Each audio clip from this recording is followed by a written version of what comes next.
I'm 42 years old and work for a company. I divorced my husband 2 years ago, and now I live with my daughter near my parents' house. My daughter is currently a 16-year-old sophomore in high school. My husband was also my childhood friend, and his family's home is just around the corner. Despite our divorce, we still live in the same city because he has taken over the family business. At first, I didn't want to see his face, so I considered moving away from the city. However, because of my daughter's school district, I decided to buy a flat within the city. The reason for the divorce was my husband's immorality. Since the beginning of our marriage, we were both employed. We cooperated and shared household chores. Daughter has been in daycare since she was 3 months old. Husband took over his family's ironworks business, but the company was struggling and he wasn't receiving a decent salary. We tried to negotiate with my in-laws several times, but their stand was always, we can't give more because the company's performance is so bad. Even so, we as a family had to make ends meet, so we considered the possibility of husband changing jobs. However, husband was like, I can't refuse if my parents ask for help, and he never actually took action. Half a year before the divorce, when my daughter started middle school, I was entrusted with a new project at work. I had opportunities to join projects before, but I repeatedly declined because our child was still young. That being said, daughter was now in middle school. With the consent of my daughter and husband, I was able to take on the project.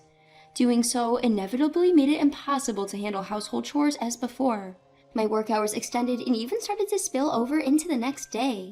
Amidst that, my daughter helped with household chores at my place and even cooked meals. My husband cooperated at first, but as soon as he saw an opportunity with my absence, he gradually stopped doing his household chores, let alone taking out the trash.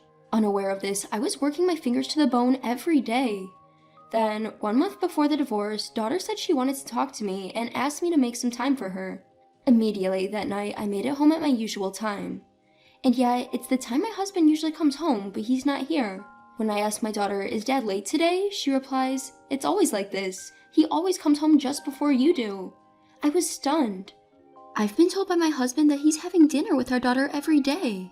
Since I always got home after 10 p.m., I've been relying on my husband for our daughter. Then my daughter begins to spill the beans.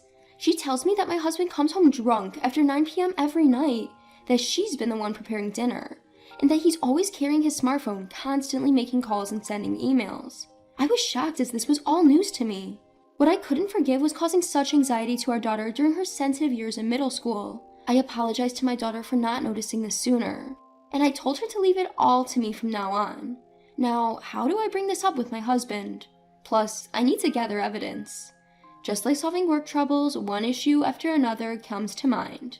My daughter is eager to gather evidence, telling me, Mom, get a divorce quickly. It would be better without such a dad. My husband, who made our daughter feel this way, is now my enemy. I promptly install a tablet with GPS enabled in my husband's car.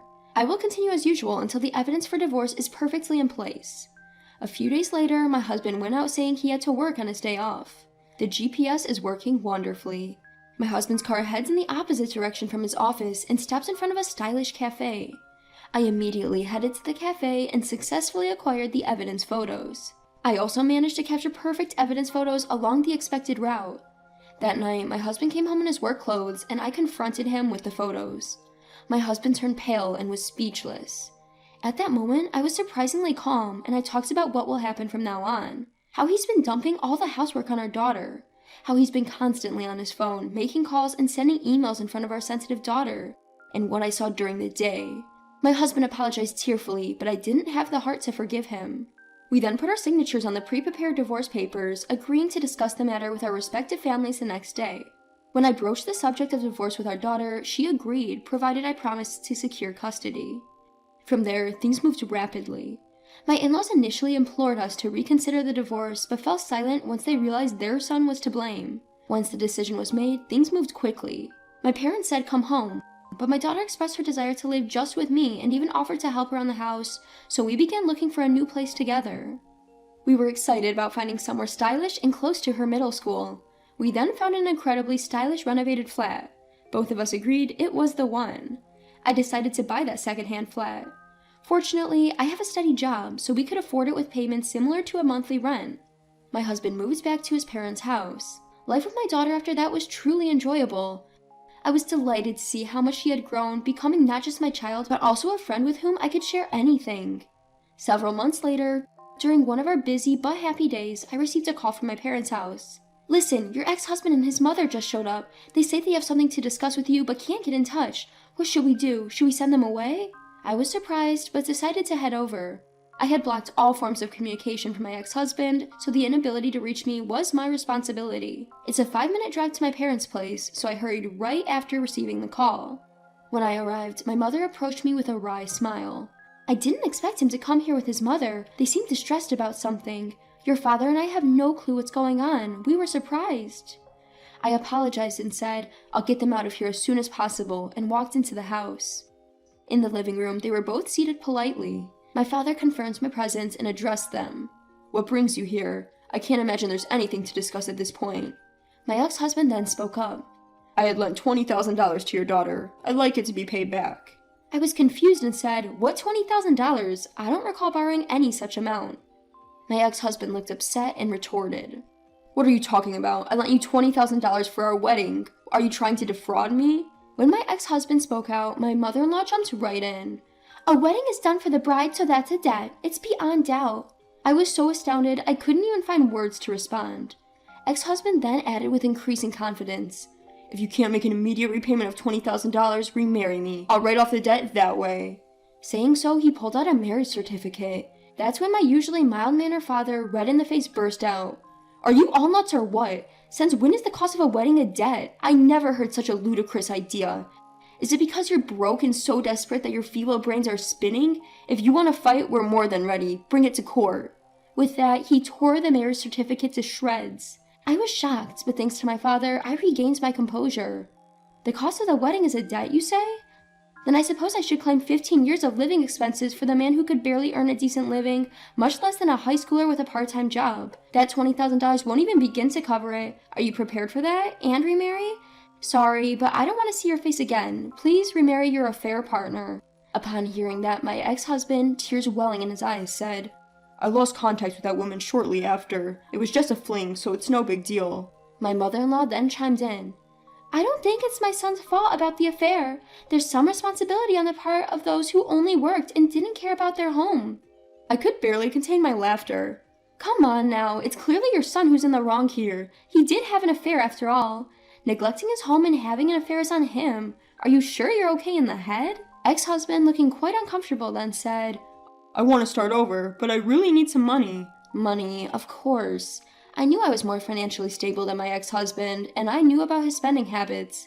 I sighed deeply. I'm sorry, but I can't fulfill your request. This is not a bank or a payday loan service. If you're broke, you'll have to live frugally. Please leave. Then my mother-in-law said, Then how about $10,000? Or even $5,000 would do, just lend us some money. Our business has been going downhill and we're really struggling. As I was about to refuse, my father chimed in. Hey honey, could you pack up some leftovers for 3 people? He asked my mother. With a warm smile, she gladly got to work.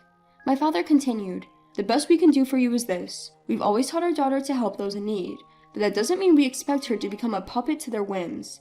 It means offering genuine help.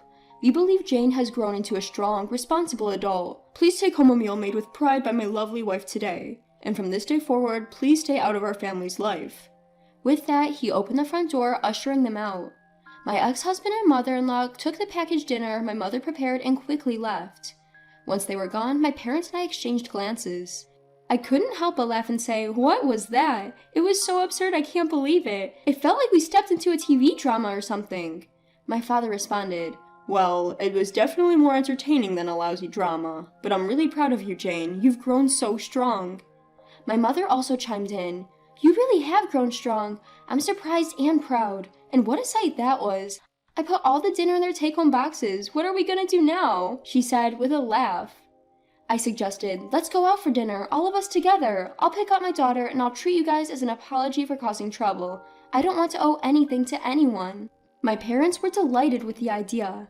Of course, our dinner conversation was dominated by the day's events. Word got around later that my ex-husband's metal workshop had gone bankrupt. Having only ever worked there, he started another job but couldn't last long due to frequent absences. The place where my ex-husband's family home used to be had also turned into an empty lot. As for me, my life continues to be busy as usual. My daughter is growing up to be a well-behaved girl and hasn't hit her rebellious phase yet. I use my ex as a negative example and hope she will marry a wonderful partner when the time comes.